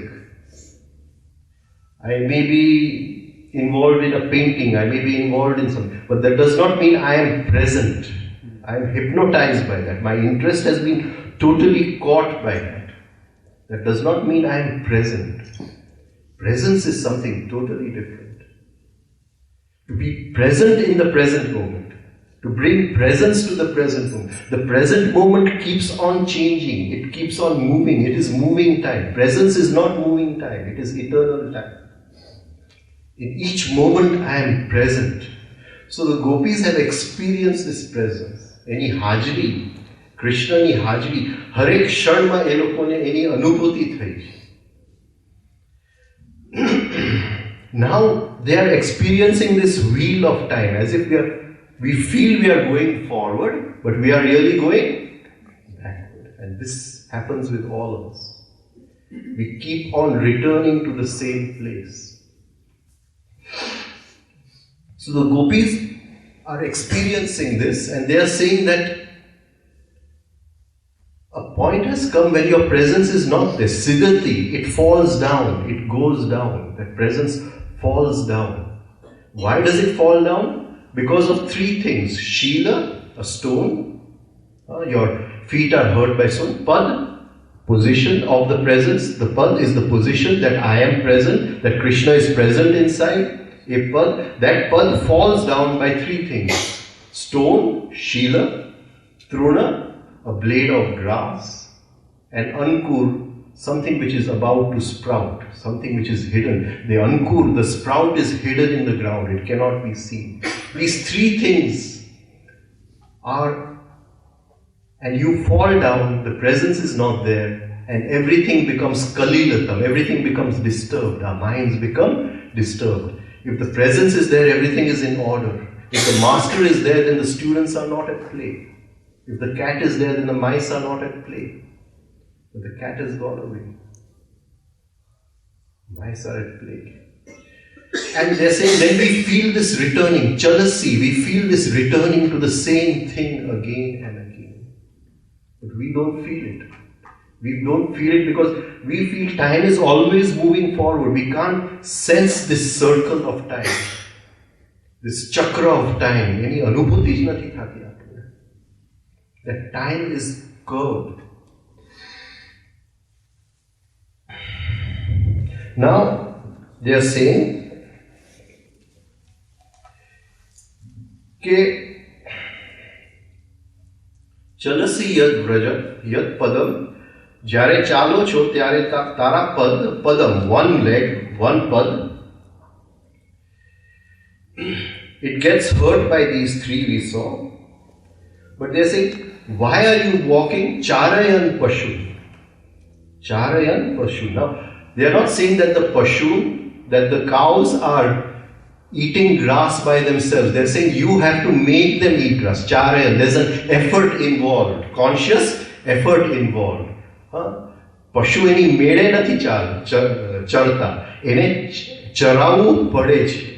There is a conscious effort involved. Charavta, conscious effort. They are not grazing on their own. And the word used is pashun, cows. It comes from the word pas, to bind. When we bind a cow, when we bind an oxen. Nathu, pas. It comes from the root drasha, to see. So now, we are not talking about the cows, we are talking about the senses. When attention is moving through the senses. Sarvam Visheshan Pashyati. To see a Visheshan, to see something special. And the gopis are saying that we are seeing something special. We feel that we were moving ahead. When your presence was there, we felt we were moving ahead. Your presence has gone away because of these three things. And we see something special. What do we see? And this is a very important milestone in our inner journey. That when we see our own chief weakness, everybody, Visheshan, chief weakness, our Vishishyata, chief weakness. It's very, very difficult. Very, very difficult. In Christianity, this chief weakness is known as the devil. The devil. And this, everybody has a chief weakness. The closest thing binding the soul is the chief weakness. And now they're saying we are seeing that and we cannot be free of that because you are not there, you have gone away. I hope in this lifetime we are at least moved to that stage when all of us can see our chief weakness. The Guru can tell it, but it doesn't make any difference. You can't tell it. Because everybody has to see it from themselves. And this is a very, very important stage on the inner journey. So, what does it mean to see the chief weakness? Jalasi. Yad Vraja Charayan Pashu. To see. Jalasi, this movement in time where we keep on returning. And there is a circle, and that circle, the hub of that circle, the very middle of that circle is our chief weakness. Everything we do in life is tinged by this chief weakness. એક મુખ્ય નબળાઈ બધાય લોકોને છે, જે દેખાતું નથી, અને એ કોઈ દિવસ બહાર આવતું નથી એટલે દેખાતું નથી. એ મુખ્ય નબળાઈ જોવું બહુ મુશ્કેલ છે. ખૂબ સાધનાની ગહેરાઈમાં જાય ત્યારે એ મુખ્ય નબળાઈના અમુક ઝલક દેખાય છે. આપણને એમ લાગે કે પહેલા ભગવાનનો ઝલક આવે, પહેલા મુખ્ય નબળાઈનો ઝલક આવે, અને મુખ્ય નબળાઈ પહેલા જો ભગવાનનો ઝલક આવે તો એ ભગવાનને મારી નાખજો. In Zen there's a saying, if you meet the Buddha on the road, please kill him immediately. And this is the thing. People come and say that I saw Krishna and I saw this and I saw that, and I see whether they have seen their chief weakness. The chief weakness is still sitting over there. Still sitting over there. All imagination. All imagination. So, to see this chief weakness, it all depends on our power of endurance. Can we see our chief weakness? It depends on our power of endurance. How much can we take? How much of insults can we take? And the Guru breaks the chief weakness. The last thing the Guru does before he leaves is he breaks his disciple's chief weakness. He gives him a glimpse. He allows him to have a glimpse of that weakness.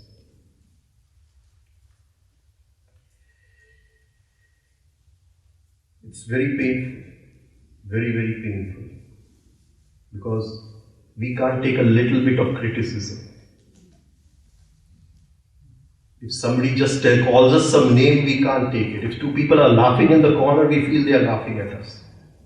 We can't take a little bit of criticism. How are we going to take that chief weakness when we see everything in our lives was controlled by the devil inside? And to see that devil face to face. And unless we are able to master that devil, enlightenment is not possible. Seeing the truth is not possible. That devil will always be there in the way. So this chief weakness is the one which governs our personality and all our negativity. It governs everything. It is called the ruler of the earth. In the Gita there is a special word for it. Mahipate. Mahi means the earth, Pati, the ruler of the earth. It is the ruler of everything that pulls us down. Apanne har shade niche kheche che. But it is possible to be free of it. Life is a circle. Within the circle there are small circles. And we keep going round and round. Even when we think we are moving forward, we are actually going round, and we must understand this. In Taoism, in Taoist yoga, there's with breathing, the yogi moves different energies, and he moves the energies through different channels in the body. And one of the things he has to do is that in the in-breath, he moves the energy, and in the out-breath, he has to pause the energy. Otherwise, what will happen? The energy will go back. Again, in the in-breath, he moves the energy. Again, in the out-breath, he pauses the energy. In this way, he moves the energy throughout the body. This is called the circulation of light. It's a beautiful book on Taoist yoga, The Secret of the Golden Flower, where this circulation of light is taught. How to circulate the light. So life is a circle, but we don't experience it as a circle. Sometimes some people come and they talk about deja vu or something. It's a very minute thing. Daily, weekly, yearly, we keep on coming back to the same points. And we don't see time as curved, we see time as a straight line moving from past to future. This illusion of time. Now, the gopis are saying we are getting a feeling that something is recurring. પુનરાવૃત્તિ અમારા જીવનમાં થાય છે, ગોપીઓ કહે છે. કંઈક jealousy, it is moving in some circle, something is moving.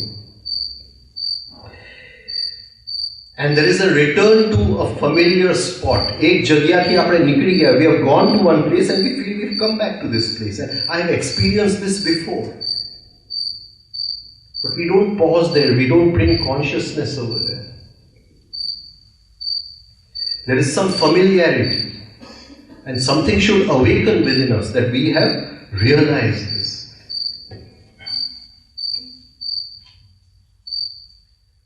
But if we can become aware of what we are, I'll just give you one example first, then I'll go ahead. Supposing we were to make a list of what all irritates us. Supposing we were to make a list of what all irritates us. What list would we make?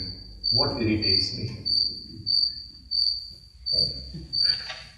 I remember in the old days, the stock market would start at 9 o'clock in the morning, and so I wanted to have my breakfast at 7:30 in the morning. But my wife would like to have her breakfast at 8:30 in the morning. And so this delay of reaching the market on time always brought irritation. What irritates us? What irritates us? What irritates us? What about the ladies? If the things in the men's room is not arranged properly, does it irritate us? Does it irritate us?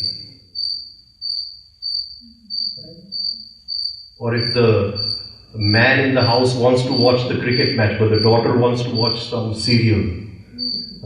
I don't know, there was some college-going serial going on in between. I don't remember the name.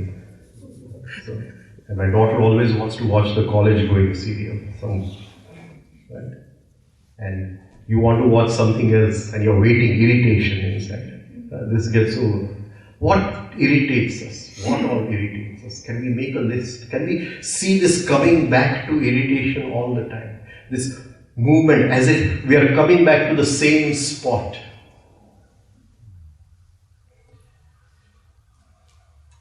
What else irritates? What else irritates the husband?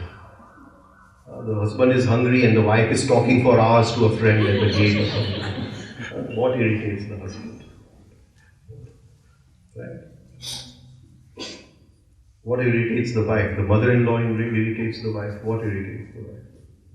So, if we make a list of irritation and we work on our irritations, we say we want to be free of this. We want freedom from irritation. Because irritation is a reaction. Irritation is hypnosis of life. Irritation માં આપણે બેભાન થઈ જાય છે.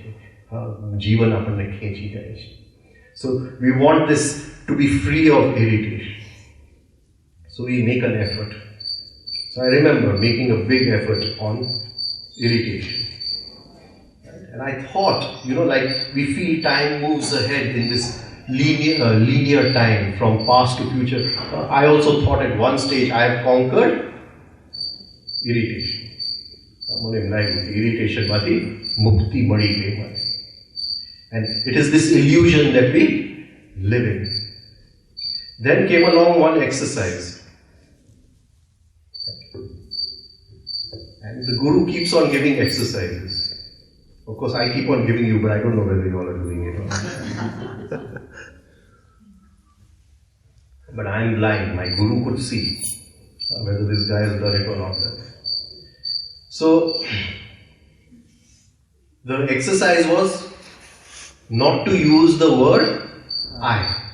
Not to use the word I. And this exercise went on for a period of more than 6 months. That we were not supposed to use the word I unless it was 100% necessary. So, if saying I am coming, I would have to become conscious, pause, am coming. Right? I am well, no, am well. So, there would be a sudden insurge of consciousness in our life. So, we have to pause at every stage so that we don't use the word I. Not in writing, not in speaking. And try to make sentences in such a way that we are not using the word I. This exercise went on for a long time, and suddenly life became a joy, not using the word I, as if some freedom had come. We had been free of something in us, as if we had risen above something which was lower in us.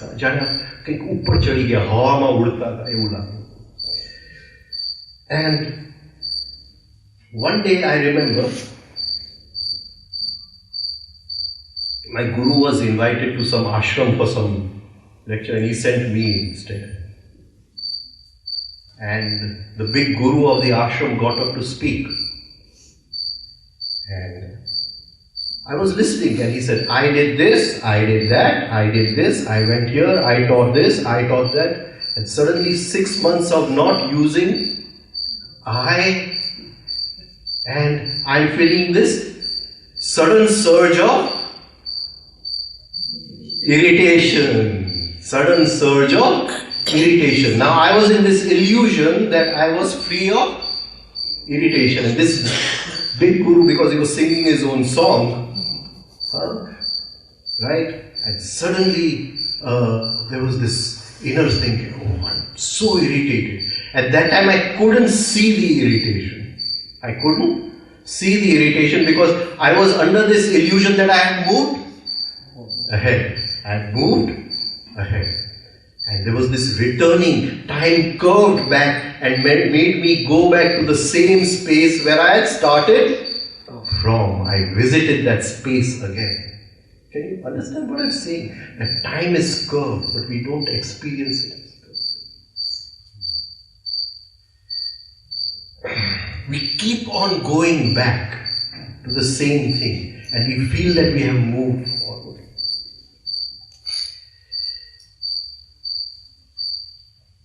Now, what could this chief weakness, what form could it take? What form could it take? Just this one example. This person is speaking, I am getting irritated. And this illusion that I am free of irritation, what did it all come to? What does it all come to? What does it all? One word. One word. My self-love. My self-love. This feeling that, oh, I have worked on this I am not using the word I, but this guy is using I. He is using I. How deep into hypnosis of life he is, and then of course it comes that he is wearing orange clothes, and right? Of course, I've heard recently that God has an allergy.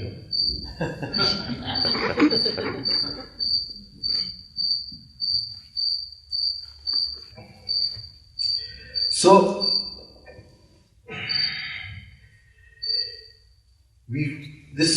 to experience time as curved. Now this inner thing which holds on, this self-love has to go. And it's very difficult unless we are insulted thoroughly, unless our ego is broken thoroughly, self-love can never go. It will just take on another form, like this irritation took on another form.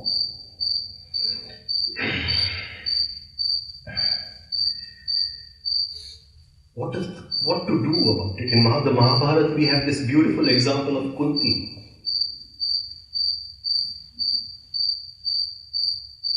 When the Guru takes on the form of breaking the disciples' self-love, that form of the Guru we call as Durvasa. We call it as Durvasa. Vas means clothes. Durvasa means bad clothes. Bad personality. Inside he is enlightened, but he is covered himself with a bad personality. Right? And this bad personality the Guru takes on. As persona means a mask which he takes on. And he takes on this mask only for his one disciple. For his one. And Durvasa came to Kunti Bhoj's court, and he says, I'm going to live here for 1 year. And Kunti Bhoj was very frightened. He said, if he'll give me a shrap at any time and I'll be in trouble, who's going to look after this guy? So his daughter says, I will look after him. she looks after him for 1 year, and he used to wake her up in the middle of the night. Okay, I want a full meal. Prepare everything, all the stuff, from the sweet meat to 2 sabjis, whatever, right? And she would prepare it, and he would take one mouthful of it, and he said, "What rubbish you prepared! It's so terrible," and throw it all out of the window. Now the rule is that no dislike. You are not allowed to have dislike. The disciple cannot show dislike. This face cannot go even this much this way. The eye cannot go. It has to be totally relaxed. So you are not allowed to show even this much of dislike. And she did not show it. For 1 year he treated her like terribly he treated her.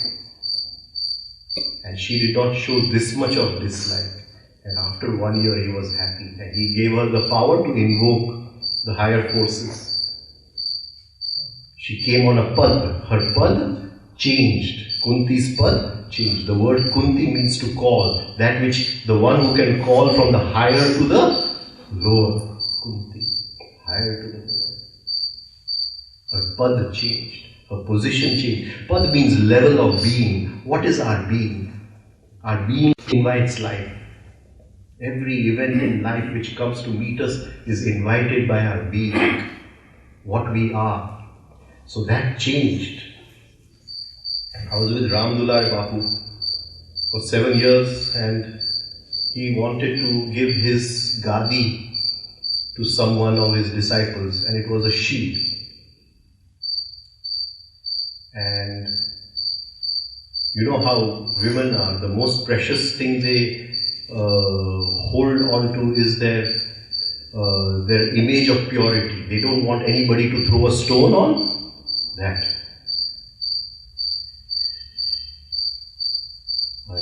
One day, I remember in Ahmedabad, more than 50 people were sitting, and the Guru, he's not worried about his own face, that what will my face get, my reputation in so many people. He's worried about that only one disciple, that one disciple. He's not bothered about anyone else. If one disciple changes, he's more interested in that than the crowd. He's interested in that one disciple. And he wanted to give his continuity to her. And she's sitting in this, more than 50 people were sitting, and suddenly he gets up and starts cursing her. And not ordinary cursing. You are a prostitute, you are this, you are that. And everything was lies. Everything was lies. And I was watching her face. And he's keep on pounding these things. And all the other people, they hold this Bapu in great esteem, because Bapu saying these words and speaking this, it doesn't gel with our normal logical way of thinking. Here is a high spiritual man. How can he use this kind of language? How can he do this? But he's not bothered about that. What other people, if they want to go away, they can go away. He's interested in this one disciple. To break the self-love, to break that final ego, vestige of the ego. And you have to keep on accusing. And he went on accusing her for 1 hour. And she did not flinch. It was something which I'll never forget in my life. I've never seen it anywhere else. And she did not flinch. Nothing changed in her face. There was no, recording of even a little bit of pain. Not even a little bit of recording that she had felt some pain inside. કંઈ પણ એને દુઃખ થયું હોય, કંઈ નહીં. અને એક પછી એક આક્ષેપો આવતા. સહન શક્તિ. And at one point he stopped and she said, "Bapu, શું જમશો?" This is transformation. The only barometer કે આપણે કંઈક આગળ પહોંચ્યા છે એનું એક જ લક્ષણ છે કે બીજાના આક્ષેપ કેટલા આપણે સહન કરી શકીએ. જો આટલું જો સહન ન થતું હોય તો એક ડગલું નથી ચાલ્યા. સહન શક્તિ કેટલી બની છે. અને જો નાની કોઈક આપણી વાત કરતા હોય અને આપણે અંદરથી ઉકળી પડીએ તો એક ડગલું આપણે ચાલ્યા Nothing. In this path of spirituality, there is only one thermometer. How much you can take. How much you can take. The more you can take, the further. And not out of jadata. Not out of obstinacy. Not out of obstinacy.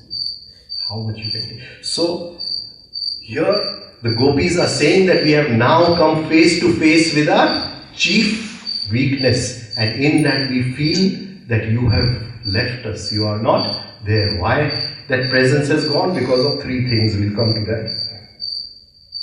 So it takes a very long time to realize that time is moving round and we keep on coming back to the same thing. We feel we are going into something new. We meet new people, we do new things, we visit new places, but internally we are moving around in a circle. Now, what does this mean to go to the same place? Why is the point of birth the point of death? Sukha. Jivan no janam no shan e mrityu no shan sukha. How will we put this? How will we put it? I've given it to you now. Now you tell me what we've understood out of this. Why is the point of birth the point of death? Why? I've already told you the answer, only I've not given it in the exact word.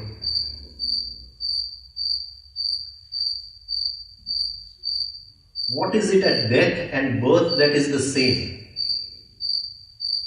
What is it at death and birth that is the same? You see, our whole mind has been cluttered by man-made arbitrary divisions of time. Time is divided into days, and days are divided into hours, and hours are divided into minutes, and minutes are divided into seconds, and we think everything is real, while it's all just imagination. Man has just done it for his own convenience. What is real time? What is real time? What is real time?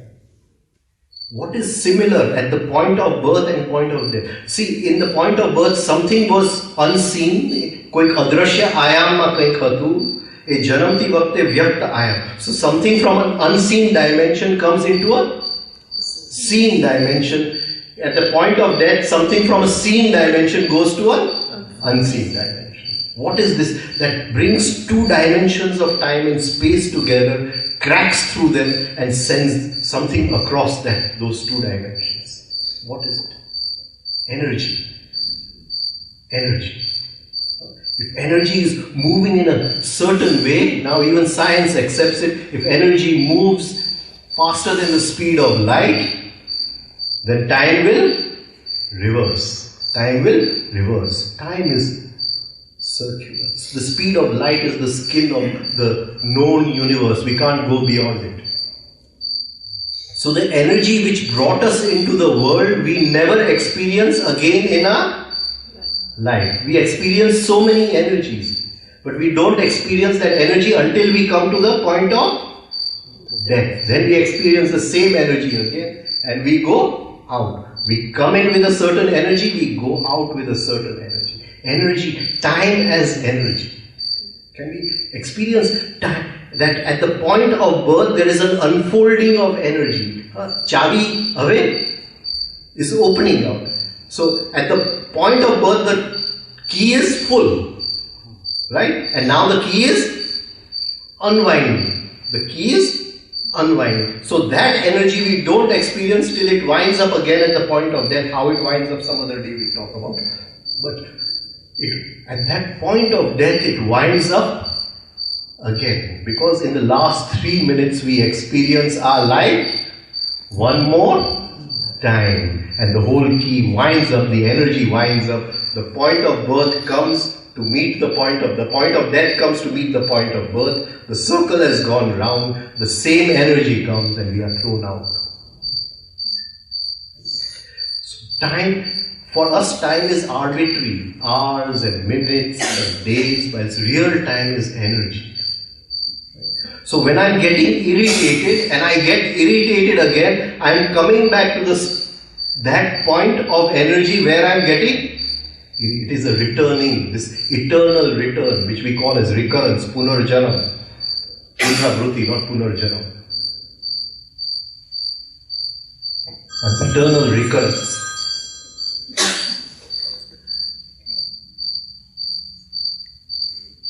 So the events of life may change. I may have got irritated at one place, but suddenly I feel that I'm returning to some quality which has not changed. Some quality which has not changed.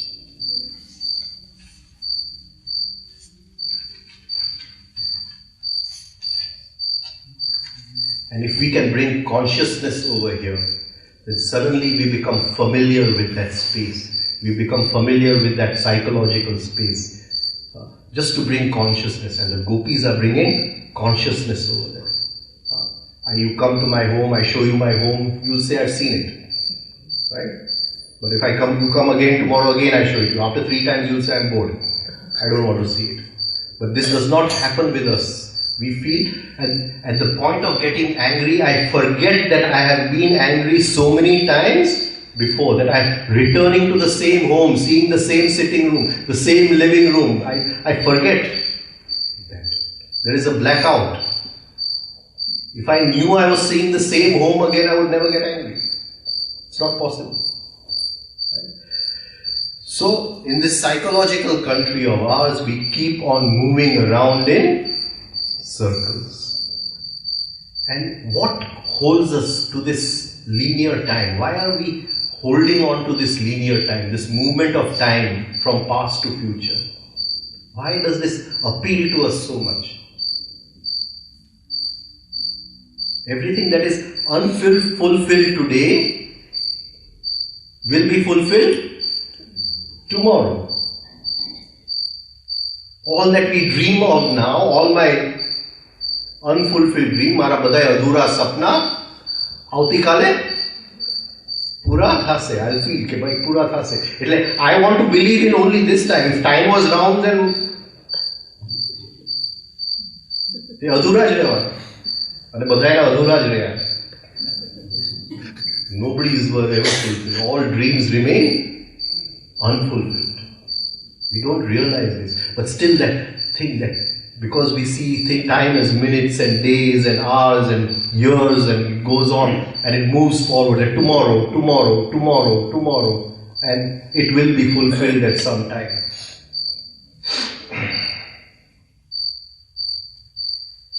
But if we can just wake up once to this constant returning, we will be free from everything. We will understand everything, all the laws of next life, this life, every life we live. Just the experience of returning to something that we have done before.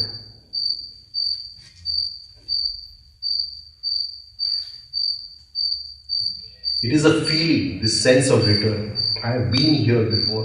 I have done this so many times before and nothing has changed. It brings a new insight. And then we realize that somebody is working behind the scenes. Somebody is deceiving me all the time and bringing me back to the same point in my life. And that is our chief weakness. And how do I be free of this chief? It is the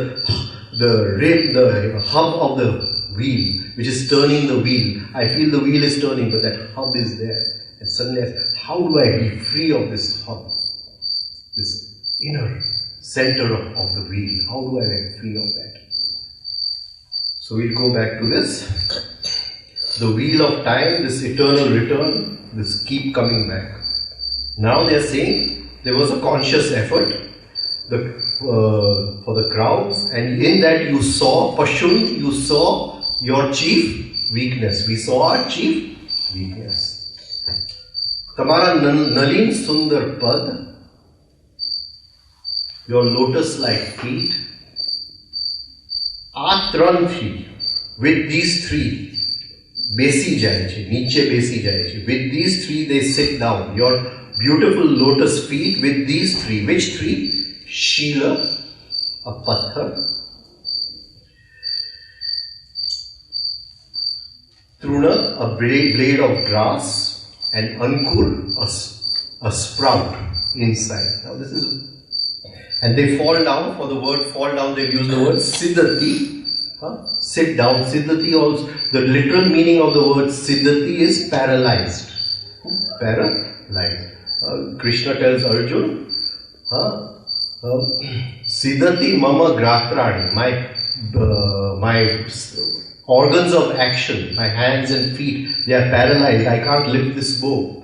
Siddhati mama gratrani. So he's telling Krishna, siddhati. But here we take the deeper meaning, which means sad, to sit down. There is a falling down from a higher position. They are telling Krishna, okay, because you have got hurt, you have fallen down. You have fallen down. You are not there. By three things. Shila, a stone. Now again, because the word is not Shila, the word used here is Shil, but its actual meaning is Shila, a stone. Shil means to glean. To glean. That is, when the crop is over and taken from the field, you glean for the remaining seeds in the soil. This is gleaning. Who was the famous rishi who lived on only gleaning? He used to glean from the earth, and he would collect whatever gaun or wheat he could get and grind it and make his chapati out of it, and he only ate gleaned stuff. He never ate anything else. That was very, very famous. Kalad Rishi. Karn, Bhegu Karn. Karn, he used to gather seed by seed, Karn. And he has written a very famous darshan called Vaisheshik. There are 6 darshans. 6 darshans. Right? The oldest being Sankhya, Nyaya, Vaisheshik, 2 parts of Vedanta, Purva Mimamsa and Uttar Mimamsa, and the last one, youngest of all of them, is called Yoga, Patanjali. 6 darshans. These darshans were there in India before any religion was there. There was no religion, just the art of seeing, darshan, the art of seeing. And out of the 6, the most concise and the most beautiful is Vaisheshik. When we read Vaisheshik and we put modern physics together, it's a joy. It's a joy just going into that. I mean, they are talking about subatomic particles this thousands of years ago. What direction do they have? What speed do they have? How much space do they occupy? So beautiful. So beautiful. I'm looking at you. You are broken down into subatomic particles. What are those particles made of? This whole science the rishis went to. It was this one rishi, Kana, gleaning, to glean from the soil. Now, the gopis are saying that your feet, your pad, sadati, it fell down. Why? Because of 3 things. A stone, a blade of grass, and a sprout. Shil, patthar, Truna, blade of glass, and Ankur. Can we see the cause of things? Can we see the cause of things? I think I'll have to continue this tomorrow. Day after tomorrow. That here a grass has come out, a blade of grass, a ghas no tanko truna has come out. It is hurting Krishna's feet. We feel the grass has come out of the stone. We feel the grass has come out of the stone, but actually beneath the soil is a sprout, is a seed, ankur, from which the grass has come out. So you take the grass as what is happening in life, the action in life. See the cause as the stone, the instrumental cause, and see the real cause or the material cause as the seed inside. So we have 3 things with us. The action, the karma, right? The action or the event. 3 things. Second is the instrumental cause, the seen cause. and the other is the deeper material cause. Right? So the action could be somebody hits me on the road. That is the action, the grass. Krishna lagi. Somebody hit me on the road. That is the seen cause. I get angry. Right? So getting angry is the seen cause. The seen cause. Why did I get angry? Stone. He hit me on the road. The stone is seen. Right? But what is not seen? That the anger was already lying within me. That is the material cause. If there is no material like anger within me, I cannot get angry. If the potter doesn't have a material called mud, he cannot make the pot. Even though the potter is there. So your hitting me is just the potter. But the material called anger was already lying within me. So everything in life has three causes. The real cause, the material cause, the instrumental cause. You are the instrument. The material is deep inside. And we don't see the material cause. So this material, something is seen and something is hidden. Drashta adrashta janma vedaniya. Drashta adrashta janma vedaniya. The cause is partly seen and most likely hidden, but it is worth seeing even that hidden part. So the gopis are saying that these three things are hurting your feet when you move around in Vraja to graze the cows. And they are, because when this is happening, it is disturbing our minds. Naha, mana, kaliltam, gachati. Our naha, our man. We'll take mind tomorrow, what mind means. Naha, mana, kaliltam. Kaliltam is that feeling of pain. Of pain when nothing is happening to me, but one friend of mine says passing through a lot of pain. And that sympathetic pain which I feel for him is kaliltam. So the gopis, this is a reflex action. The gopis are saying, when your feet are hurt, we feel this immediately. It is a reflex action. When your feet are hurt, we feel this immediately. તારા પગ જ્યારે એને ઘાવ લાગે છે તો અમારા મનમાં એ જ ક્ષણે કલીલતા પહોંચે છે. This is a reflex action. We'll go into this tomorrow. Thank you. Jai Shri Krishna. Good night.